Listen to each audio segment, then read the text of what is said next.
पहलवान और भूत। गांव से दूर एक सोहन दूध वाला रहता था। उसके पास 50 से अधिक बकरियां थीं।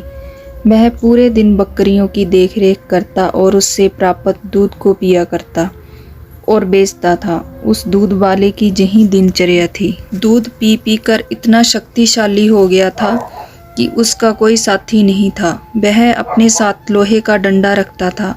आवश्यकता पड़ने पर उसी डंडे का इस्तेमाल करता था। कुछ समय से वह उस रास्ते आए गए लोगों से पूछा करता था कि मेरा विवाह किधर होगा।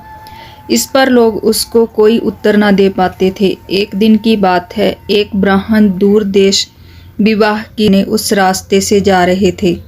रास्ते में सोहन मिल गया। अन्य की भांति वह उनसे भी पूछने लगा, मेरा विवाह किधर होगा। वह जानते थे इसका जवाब नहीं देने पर यह उनकी पिटाई कर देगा। इस पर ब्राह्मण ने एक जुक्ति लगाई और दूर ताड़ का पेड़ दिखाकर कहा, तुम्हारा विवाह उधर होगा। सोहन बहुत प्रसन्न हुआ। उसने अपनी 50 बकरियां ब्राह्मण को दे दी। कहा, यह सब तुम लेते जाओ, अब मेरे किस काम के। अब मैं चला अपने ससुराल खातिरदारी करवाने। सोहन उस ताड़ के पेड़ को लक्ष्य बनाकर वहां पहुंच गया। वहां एक झोंपड़ी थी। उसके अंदर एक महिला और एक बच्चा था। वहां जाकर सोहन ने हाजिरी लगाई। उस महिला को समझ नहीं आया कि यह कौन है। उसने सोचा कि वह मेरे पति के जानकार होंगे, इसलिए उसको मेहमान के कमरे में बिठा दिया। महिला का पति जब आता है तो उस आदमी को वह वहां पाकर अचरज में पड़ जाता है कि यह कौन है। अपनी पत्नी से पूछता है तो वह कहती है, पता नहीं यह कौन है। मैं तो सोच रही थी कि यह तुम्हारा कोई मित्र होगा और तुम्हारे जैसा ही यह बदतमीज है। मुझे भी एक थप्पड़ मारा है। लड़का रो रहा था तो यह कहते हुए मारा, लड़के को क्यों रुला रही हो। इतना सुनते ही उसका पति क्रोध होकर उस आदमी के पास गया और कहने लगा कि तूने मेरी बीबी को कैसे मारा। कहते हुए उससे झगड़ा शुरू कर दिया। सोहन यह बदतमीजी बर्दाश्त नहीं कर पाया। उसने अपना लोहे का डंडा उठाया और एक सिर पर लगा दिया। वह आदमी वहीं मर गया। उसकी बीबी कहने लगी कि अब तो मेरे पति ही एक सहारा थे, वह भी मर गए। अब तुम्हारे साथ ही आधी जिंदगी निर्वाह होगी। दोनों घर में रहने लगे। कुछ दिन बीते, घर में जमा राशन पानी खत्म होने लगा। तब उस महिला ने बोला कि कुछ कमाई करोगे या ऐसे ही भूखे मारेंगे।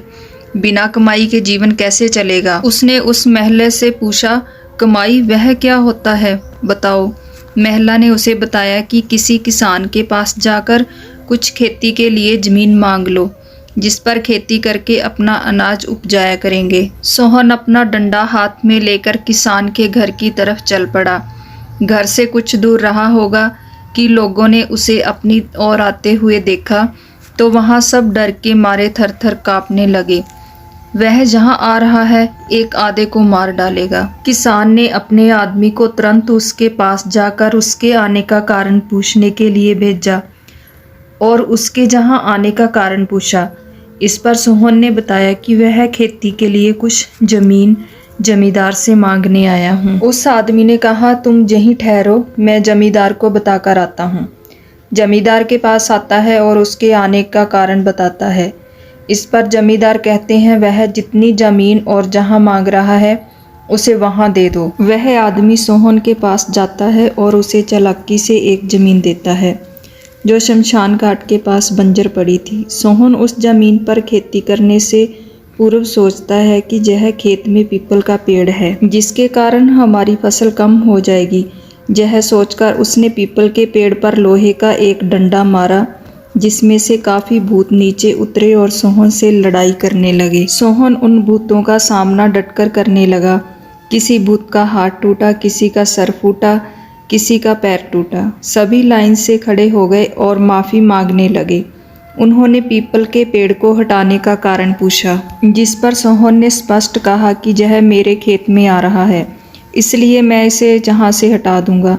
भूतों ने सोहन को कहा कि हम इस खेत से होने वाली सारी पैदावार के बराबर आपके घर में राशन पहुंचा देंगे, परंतु यह पेड़ आप मत तोड़ो। यह हमारा घर है और हम जहां कई वर्षों से रह रहे हैं। सोहन शक्तिशाली था और शक्तिशाली सदैव दया करते हैं, इसलिए उसने भूतों की बात मान ली और घर चला गया। अब भूतों ने सोहन के घर कई महीनों का राशन भंडार कर दिया। सोहन मौज की जिंदगी यापन करने लगा। भूतों को यह सौदा बहुत महंगा पड़ा। वह कार्य कर करके दुबले हो गए थे। एक दिन भूतों के गुरुजी वहां पहुंचे और उन्होंने उन सबको दुबला पाकर कारण पूछा तो सभी भूतों ने बताया कि एक पहलवान है, उसकी जी हजूरी करने, उसको राशन पहुंचाने यह सब काम करने में हमारा सारा वक्त चला जाता है, जिसके कारण हम दुबले होते जा रहे हैं। गुरुजी को यह बात बुरी लगी और बदला लेने के लिए वह बिल्ली का वेश बनाकर सोहन के घर जा पहुँचे। सोहन के घर रोज बिल्ली दूध पी जाती थी। इस पर वह बहुत परेशान था। आज सबक सिखाने के लिए सोहन डंडा लेकर दरवाजे की आड़ में खड़ा था। बाहर से बिल्ली के वेश में आए भूतों के गुरुजी ने सोहन को दरवाजे के पीछे देख लिया था और दाव लगा रखा था कि कब उसकी आंख से ओझल होकर उस पर वार किया जाए। अगर आपको यह कहानी अच्छी लगे तो चैनल को सब्सक्राइब करना, शेयर करना। तो आएंगे किसी और नई कहानी के साथ। तब तक के लिए बाय बाय।